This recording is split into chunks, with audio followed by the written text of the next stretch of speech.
नमस्कार विद्यार्थी मित्रांनो, आज आपण स्पर्धा परीक्षा आणि शिष्यवृत्ती परीक्षा विषय गणित याचा पुढील भाग अभ्यासणार आहोत। तत्पूर्वी अजूनही तुम्ही माझ्या चॅनलला सबस्क्राइब केले नसेल तर सबस्क्राइब करा आणि बाजूला येणाऱ्या बेल आयकॉनवर क्लिक करा। घटक 3 भूमिती। बिंदू, रेषाखंड, रेषा, किरण, प्रतल व कोन याचा क्रमशः भाग आपण पुढे पाहणार आहोत। यापूर्वी भाग 1 मध्ये आपण बिंदू, रेषाखंड, रेषा, किरण, प्रतल आणि कोनाचे प्रकार याविषयी माहिती घेतलेली आहे। तर उर्वरित भागाचा अभ्यास आपण आज करणार आहोत। संलग्न कोन। संलग्न कोन म्हणजे काय? ज्या दोन कोणांची एक भुजा सामायिक असते आणि त्यांचे अंतर्भाग भिन्न भिन्न असतात, त्या कोणांच्या जोडीला संलग्न कोणांची जोडी किंवा लगतच्या कोणांची जोडी म्हणतात। आपण आकृती पाहू म्हणजे व्याख्या तुमच्या लक्षात येईल। स्क्रीनवरती पहा, दोन कोणांच्या दरम्यान एक भुजा सामायिक आहे आणि त्या कोणांच्या अंतर्भागात एकही सामायिक बिंदू नाही, ते अंतर्भाग भिन्न आहेत, म्हणून या प्रकारच्या कोनांना संलग्न कोन असे म्हणतात। रेषीय जोडीतील कोन। रेषीय जोडीतील कोन म्हणजे काय? ज्या संलग्न कोणांच्या असामायिक भुजा विरुद्ध किरण असतात त्या संलग्न कोनांना रेषीय जोडीतील कोन असे म्हणतात।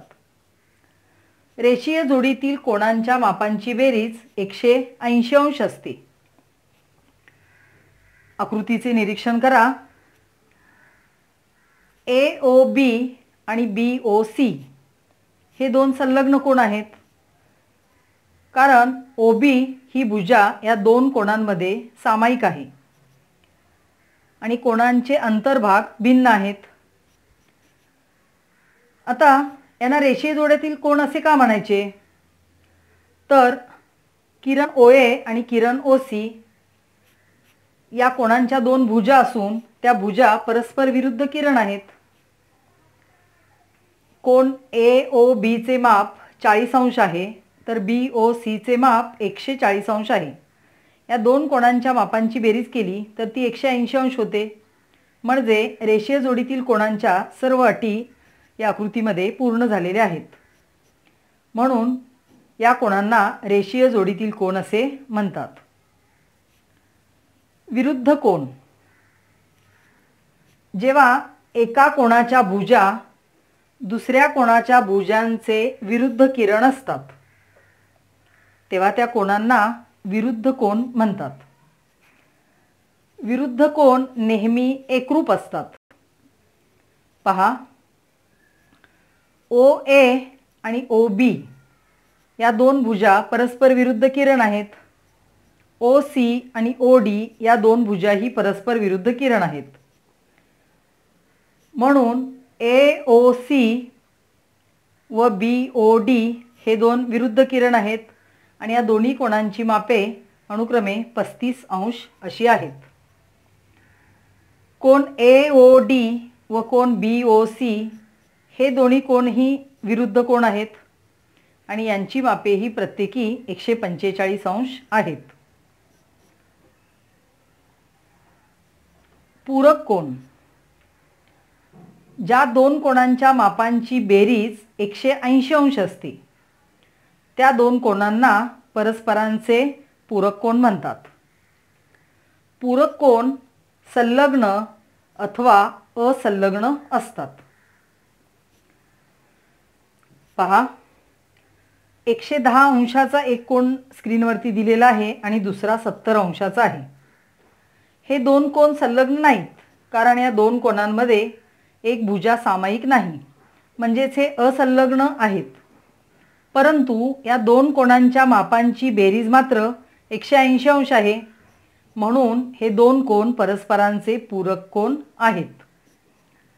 दुसरी पहा, एका कोणाचे माप 120 अंश आहे आणि दुसऱ्या कोणाचे माप 60 अंश आहे. कोणांच्या मापांची बेरीज केली तर बेरीज 180 अंश होते. म्हणजेच हे दोन कोण सुद्धा परस्परांचे पूरक कोण आहेत. परंतु या दोन कोणांच्या दरम्यान एक भुजा सामायिक आहे. म्हणजेच हे संलग्न कोण आहेत. यावरून तुमच्या लक्षात आले असेल पूरक कोण संलग्न अथवा असंलग्न असू शकतात, मात्र त्यांच्या मापांची बेरीज 180 अंश असायला हवी. विद्यार्थी मित्रांनो, यापूर्वी आपण पाहिले रेषीय जोडीतील कोणांच्या मापांची बेरीज ही 180 अंश असते. म्हणजे रेषीय जोडीतील कोण हे पूरक कोण असतात. पण पूरक कोण मात्र प्रत्येक वेळी रेषीय जोडीतील कोण असतीलच असे नाही. जर संलग्न पूरक कोण असतील तर ते रेषीय जोडीतील कोण असतात, पण असंलग्न पूरक कोण मात्र रेषीय जोडीतील कोण होऊ शकत नाहीत. यानंतर कोटी कोण म्हणजे काय ते पाहू. ज्या दोन कोणांच्या मापांची बेरीज 90 अंश असते त्या दोन कोणांना परस्परांचे कोटी कोण म्हणतात. कोटी कोण संलग्न अथवा असंलग्न असतात. पहा, या ठिकाणी 30 अंश मापाचा आणि 60 अंश मापाचा असे दोन कोण या ठिकाणी दाखवलेले आहेत. हे कोण संलग्न आहेत आणि मापाची बेरीज 90 अंश आहे. म्हणजेच स्क्रीनवरती दाखवलेले कोण संलग्न कोटी कोण आहेत. दुसरे उदाहरण पाहूया. या ठिकाणी दोन स्वतंत्र कोण दिलेले आहेत. त्याही कोणांची मापे 30 अंश आणि 60 अंश अशी आहेत. म्हणजेच दोन कोणांच्या मापांची बेरीज केली तर बेरीज 90 अंश येते. याचाच अर्थ हे दोन कोण सुद्धा परस्परांचे कोटी कोण आहेत, मात्र ते असंलग्न आहेत.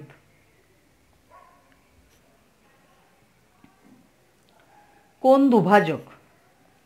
कोण दुभाजक कशाला म्हणतात तर कोणाच्या शिरोबिंदूतून निघालेल्या कोणाच्या अंतर्भागातून जाणाऱ्या व त्या कोणाचे एकरूप कोनात विभाजन करणाऱ्या किरणाला त्या कोणाचा कोण दुभाजक असे म्हणतात.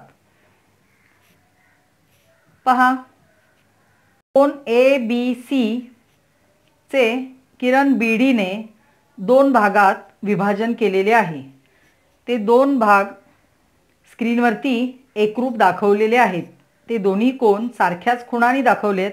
याचा अर्थ कोण ABD व कोण DBC हे दोन एकरूप कोण आहेत. म्हणून किरण BD हा कोण दुभाजक आहे. दोन रेषांच्या छेदिकेमुळे होणाऱ्या कोणांची जोडी. प्रथम आंतरकोन. दोन रेषांना छेदिकेने छेदल्यामुळे आंतरकोनांच्या दोन जोड्या तयार होतात. त्या कशा तयार होतात ते आपण पाहूया. आकृतीचे निरीक्षण करा. रेषा M व रेषा N या दोन रेषांना रेषा T दोन भिन्न बिंदूमध्ये छेदते. या ठिकाणी M या रेषेजवळ 4 आणि N या रेषेजवळ 4 कोन तयार झालेले आहेत. त्यामध्ये आंतरकोनांच्या दोन जोड्या आहेत. आकृतीत 3 व 5 नंबरचे कोन पहा. 3 व 5 नंबरच्या कोणांची जोडी ही आंतरकोनाची जोडी आहे. ती छेदिकेच्या डाव्या बाजूला आहे. 4 व 6 नंबरच्या कोणांची जोडी पहा. ही छेदिकेच्या उजव्या बाजूला आहे आणि ती ही आंतरकोनांची जोडी आहे. तर लक्षात ठेवा मित्रांनो, दोन रेषांना एका छेदिकेने छेदले की आंतरकोनांच्या दोन जोड्या तयार होतात. यानंतर दोन रेषांच्या छेदिकेमुळे होणाऱ्या कोणांची दुसरी जोडी आपण अभ्यासणार आहोत. संगत कोण. दोन रेषांना छेदिकेने छेदल्यामुळे संगत कोणांच्या 4 जोड्या तयार होतात. आकृतीचे निरीक्षण करा. रेषा M व रेषा N ला रेषा टी दोन भिन्न बिंदूमध्ये छेदते। या ठिकाणीही रेषा यमला ज्या ठिकाणी रेषा टी छेदते तिथे 4 आणि रेषा एनला ज्या ठिकाणी रेषा टी छेदते तिथे 4 असे एकूण 8 कोन तयार झालेले आहेत। आकृतीचे नीट निरीक्षण करा। आकृतीत 1 व 5 नंबरचे जे कोन आहेत ती जोडी संगत कोणाची जोडी आहे।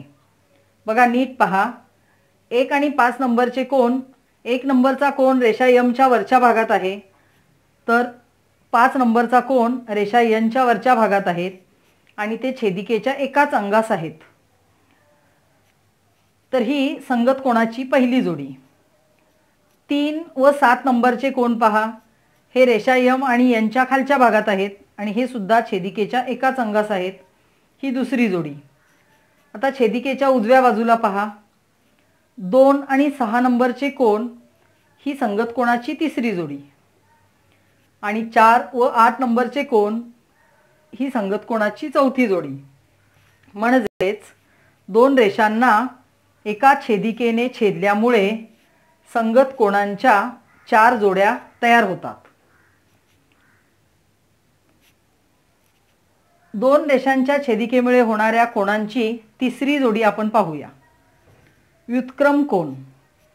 दोन रेषांना छेदिकेने छेदल्यामुळे व्युत्क्रम कोणांच्या 2 जोड्या तयार होतात। आकृतीचे निरीक्षण करा। रेषा यम व रेषा एनला रेषा टी ही दोन भिन्न बिंदूमध्ये छेदते। या ठिकाणी 3 नंबर आणि 6 नंबरचा कोन पहा, हे छेदिकेच्या विरुद्ध अंगास असलेले कोन आहेत आणि ही व्युत्क्रम कोणाची जोडी आहे। तसेच 4 आणि 5 नंबरचे कोन पहा, हेही छेदिकेच्या विरुद्ध अंगास असणारे कोन आहेत आणि ही व्युत्क्रम कोणाची दुसरी जोडी आहे। म्हणजेच दोन रेषांना एका छेदिकेने छेदल्यामुळे व्युत्क्रम कोणांच्या 2 जोड्या तयार होतात। या ठिकाणी सरावासाठी स्क्रीनवरती मी काही प्रश्न दिलेले आहेत। या प्रश्नांची उत्तरे तुमच्या वहीमध्ये सोडवा। त्याचबरोबर व्हिडिओ आवडला असेल तर लाईक, कमेंट आणि शेअर करा। थँक्यू।